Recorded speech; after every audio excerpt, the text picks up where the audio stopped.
El origen de la teoría del caso lo encontramos en la literatura jurídica anglosajona y serán los argumentos presentados en las distintas audiencias del proceso. En materia penal nos basaremos en la teoría del delito. En la teoría del caso en materia penal, es preciso señalar los tres ámbitos fundamentales para que ésta no sea un simple relato o historia. Estos tres ámbitos son, lo fáctico, lo jurídico y lo probatorio. La teoría del caso será entonces la estrategia, plan o visión que tiene cada parte sobre los hechos que va a probar.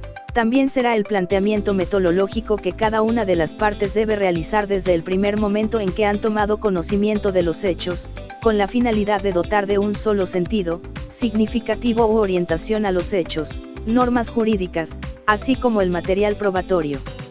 Si un abogado defensor plantea un homicidio por legítima defensa es porque los hechos, las normas y las evidencias están orientados a ese único sendero o explicación.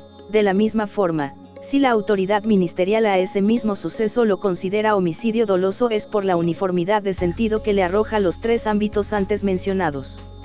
El carácter sistemático de la teoría del caso gira en torno a la ordenación y uniformidad de los elementos fáctico, jurídico y probatorio, otorgándoles una misma función, el generar al abogado litigante un plan de trabajo que puede ser aplicado en las diferentes etapas del proceso penal.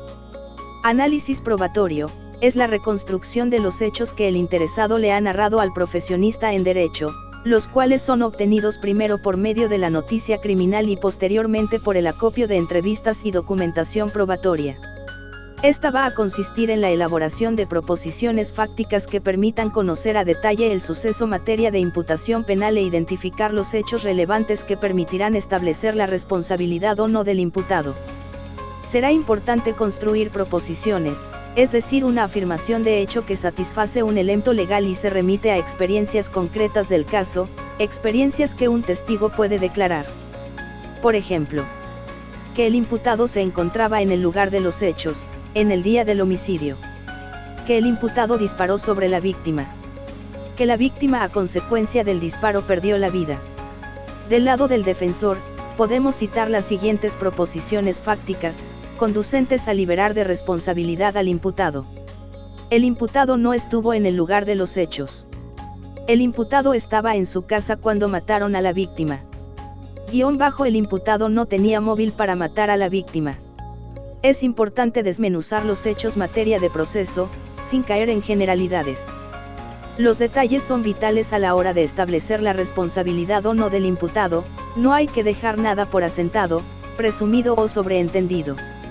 Tenemos que escoger aquellos hechos especificados, detallados, desmenuzados, que puedan ser conectados por un lado, con los elementos legales del delito materia de proceso y por otro lado, con la probable presencia de atenuantes, agravantes o excluyentes de responsabilidad. Tenemos que presentar preposiciones fácticas en secuencia cronológica y recordar que la contraparte de igual manera está elaborando su teoría del caso, también está formulando sus proposiciones fácticas y por ello, no se debe dejar ningún detalle o cabo suelto, dado que lo puede aprovechar la contraparte. Análisis jurídico. Consiste en dos fases y la primera tiene como objetivo determinar la ley penal aplicable y la teoría jurídica a ser empleada en el caso. La segunda fase consiste en examinar los elementos de la conducta punible, es decir, la subsunción de los hechos en cada uno de los elementos de la teoría jurídica seleccionada.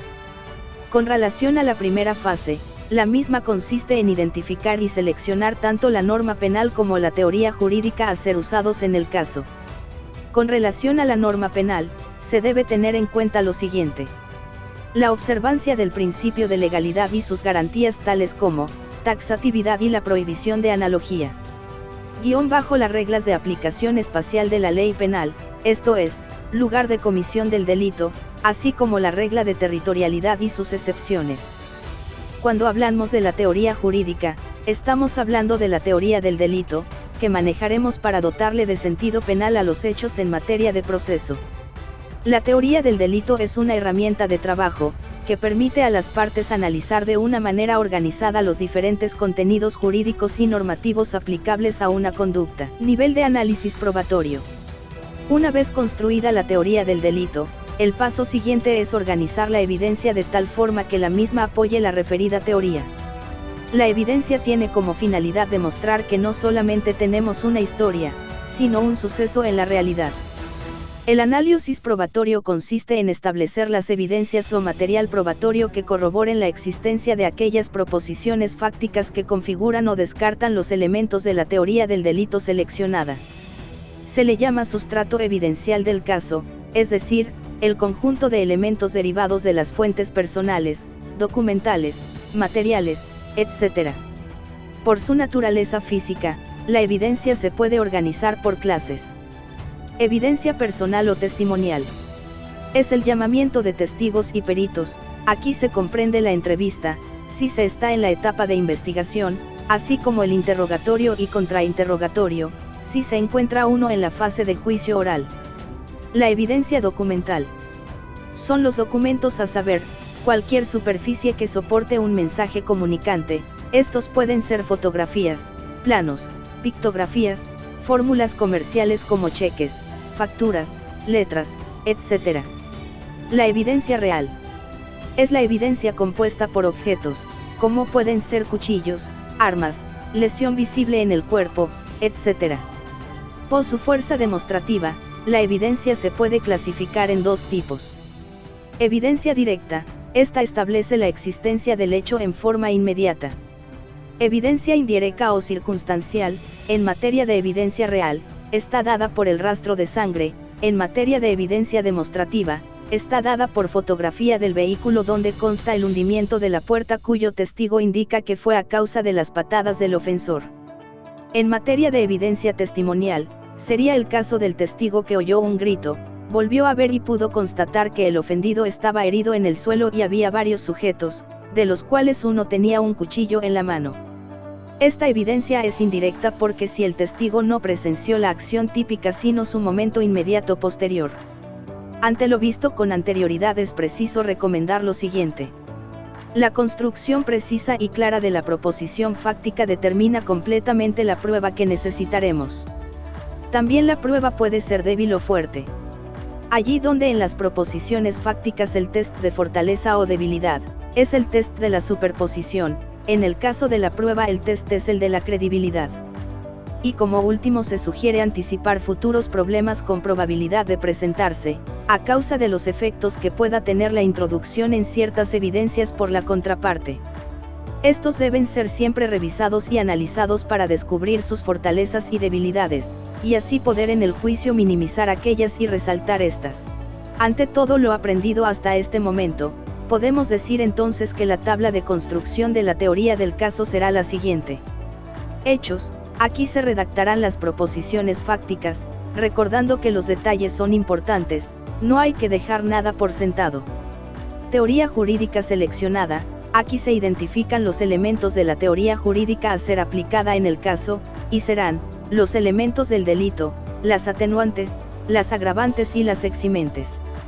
Subsunción de los hechos en cada uno de los elementos de la teoría jurídica seleccionada. Aquí cada elemento que configura o descarta algún elemento de la teoría jurídica seleccionada, descansa en varias proposiciones fácticas. Evidencias. Es el material probatorio que permite establecer la veracidad de los hechos. Características de la teoría del caso. Para que una teoría del caso sea verdaderamente útil, debe cumplir con las siguientes condiciones. 1. Sencillez. Los elementos que la integran deben contar con claridad y sencillez los hechos, sin necesidad de acudir a avanzados raciocinios. 2. Lógica. Debe guardar armonía y permitir deducir o inferir las consecuencias jurídicas de los hechos que la soportan. 3. Credibilidad.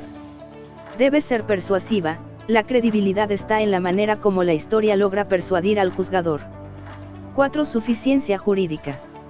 Toda vez que el razonamiento jurídico se soporta en el principio de legalidad, y por tanto, debe poder llenar, desde el punto de vista del acusador, todos los elementos de la conducta punible y de la culpabilidad. Desde el punto de vista del defensor, debe determinar la falta de un elemento de la conducta o de la responsabilidad, o de los antecedentes jurisprudenciales que fijan el alcance de la norma o la violación o inexistencia de los procedimientos que garantizan la autenticidad o admisibilidad de los medios de prueba, es decir, la cadena de custodia. Utilidad de la teoría del caso. La teoría del caso presenta las siguientes ventajas. 1. Realizar un análisis estratégico del caso. 2. Ordenar y clasificar la información del caso. 3. Adecuar los hechos al tipo penal, lo cual servirá para defender la tesis. 4. Determinar qué es lo que esperamos de la investigación. 5. Seleccionar la evidencia relevante. Espero que este video haya sido de tu agrado y aprendizaje. Si es así, dale me gusta al video y suscríbete al canal. Su amigo y servidor René Rodríguez Quirós, maestro en Derecho Penal y Juicios Orales, les agradece su confianza y preferencia.